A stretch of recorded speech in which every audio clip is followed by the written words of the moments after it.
Hi friends, designer sleeves ఎలా కుట్టాలో చూపిస్తున్నాను. దానికోసమే డ్రెస్ కటింగ్ చేయంగా సైడ్కి మిగిలిన క్లాత్లో ఈ విధంగా నేను ఫోల్డింగ్ చేసుకున్నాను. ఫోల్డింగ్ చేసుకొని పై సైడ్ నుంచి 3.5 ఇంచుల వరకు డౌన్కి ఒక మార్కింగ్ అనేది వేసుకుంటున్నాను. ఇక్కడ మీకు స్లీవ్ కావాల్సిన లెంత్ అనేది తీసుకోవచ్చు.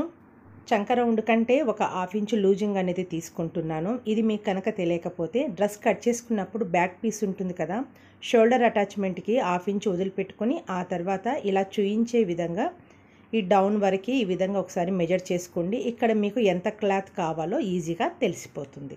ఈ విధంగా అయినా సరే మార్కింగ్ అనేది వేసుకోవచ్చు. ఇది కొత్త వాళ్ళు ఎక్కువగా ఇలా ఉపయోగించి కటింగ్ కనుక చేసుకున్నారంటే మీకు చంక ముక్కలని రాకుండా ఉంటాయి.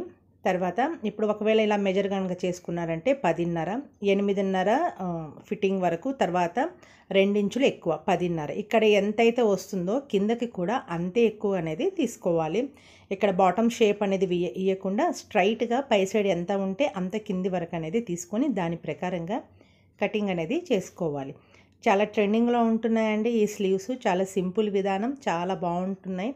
నా డ్రెస్కి నేనైతే కుట్టి చూశానండి, చాలా బాగా వచ్చింది. తర్వాత ఇప్పుడు ఈ విధంగా ఓపెన్ చేసుకోవాలి. ముందు సైడ్ డీప్నెస్ అనేది కటింగ్ చేసుకోవాలి. 2 ఫేసెస్ లోపల సైడ్ ఉంటేనే రాంగ్ సైడ్ అనేది బయటకు ఉంటుంది. మనం ఫోల్డింగ్ చేసుకునేటప్పుడు ఈ విధంగా ఫోల్డింగ్ చేస్తాం కాబట్టి సెంటర్కి ఒక మార్కింగ్ వేసుకొని ఈ విధంగా లోపలికి ఇలా కట్ అనేది ఇచ్చుకోవాలి. ఇక్కడ కొంచెం ముడత రాకుండా అనేది ఉంటుంది. ఇలా కట్ చేసుకున్న తర్వాత కుట్టేటప్పుడు కన్ఫ్యూజ్ లేకుండా ఈ విధంగా మార్క్ వేసుకోండి. ఇది కుట్టేటప్పుడు ఫ్రంట్కి వచ్చేటట్టుగా చూసుకోవాలి. తర్వాత ఇప్పుడు కుట్టడానికి ముందుగా ఒక పీస్ తీసుకుందాము. ఇప్పుడు హ్యాండ్స్ ఎంతవరకు వస్తాయో అంతవరకు మెజర్ చేసుకోండి. ఇక్కడ మెజర్ చేస్తే నాకు 10 ఇంచుల వరకు వచ్చింది.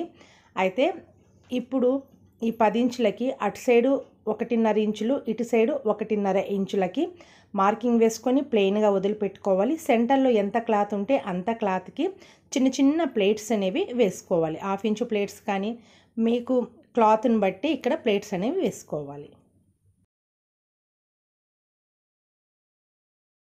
తర్వాత టేప్ తీసుకొని ఒకసారి చెక్ చేసుకోండి, మీ మెజర్మెంట్కి వచ్చిందో లేదో చూసుకోవాలి. నాకైతే కరెక్ట్గా వచ్చింది. ఒకవేళ రాకపోతే ప్లేట్స్ నిప్ప తీసుకొని కొంచెం అడ్జస్ట్ చేసుకోవచ్చు. తర్వాత ప్యాంట్ యొక్క క్లాత్ కొంచెం మిగిలిందండి. ఆ పీస్ అనేది తీసుకున్నాను. 4.5 ఇంచుల వెడల్పులో తీసుకొని దానిని కింది సైడ్ ఫేస్ సైడ్ ఉంచాను. లోపల సైడ్ నుంచి ఈ యొక్క క్లాత్ అనేది ఇక్కడ స్టిచ్ వేసుకుంటున్నాను. తర్వాత దీని యొక్క పొడవు మన స్లీవ్ యొక్క బాటమ్ ఎంత ఉంటే అంత అనేది తీసుకోవాలి. లోపల సైడ్ నుంచి కుట్టుకున్నాం కదా, ఇప్పుడు ఫేస్ సైడ్కి దీనిని 1/2 ఇంచు ముందు ఫోల్డింగ్ చేసుకుని ఆ తర్వాత ఈ కుట్టిన దాన్ని కవర్ చేస్తూ ఇక్కడ స్టిచ్ అనేది వేసుకోవాలి. ఇక్కడ నుంచి ఇలా స్ట్రైట్గా వేసుకున్న తర్వాత ఫుట్ మార్జిన్ వదులుకుంటూ మరో స్టిచ్ అనేది వేసుకోవాలి. కింది సైడ్ కూడా ఒక స్టిచ్ అనేది వేసుకోవాలి. ఈ విధంగా కింది సైడ్ స్టిచ్ వేసుకున్న తర్వాత స్లీవ్ అయితే మనకు రెడీ అవుతుంది. అయితే కింది సైడ్ ప్లేట్స్ వేసుకున్నాం కదా అని పై సైడ్ ప్లేట్స్ వేసుకోవాల్సిన అవసరం ఉండదండి. ఇలా పై సైడ్ మాత్రం ప్లెయిన్గానే వస్తుంది, కింది సైడ్ మాత్రం ఇలా కఫ్తో డిజైన్ అనేది వస్తుంది. నచ్చితే ఒకసారి ట్రై చేయండి. ఇంకా నా వీడియోస్ కనుక చూడాలి అనుకుంటే దయచేసి సబ్స్క్రైబ్ చేసుకోండి. ఫ్రంట్ డిజైన్ లింక్ ఇక్కడ ఉంటుంది, చూడండి. Thank you friends.